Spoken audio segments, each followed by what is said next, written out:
US share markets made gains overnight. US pending home sales did see a pretty good increase over the past month, although a lot of this can be attributed to many people taking advantage of the last of US government tax credits.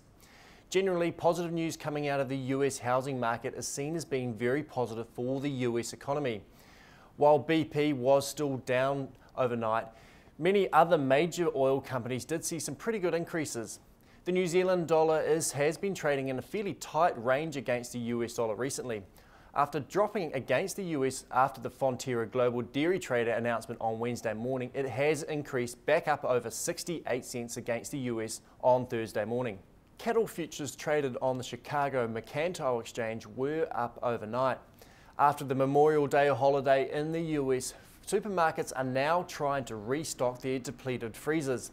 We have seen futures increase by 13% this year alone after feedlots made losses in both 2008 and 2009.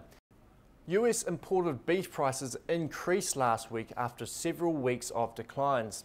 The supply dynamics in the US are continuing to be very tight and traders are getting a little bit nervous about the situation. Cold storage numbers are indicating that beef is back 9% on last year levels. We aren't expecting to see any major change in the US supply dynamics anytime soon, and this should be positive for us back here in New Zealand. Local New Zealand schedule prices did increase over the past week. This is likely to have been a combination of factors, including higher US prices, a lower New Zealand dollar, and some procurement pressure from back here in New Zealand.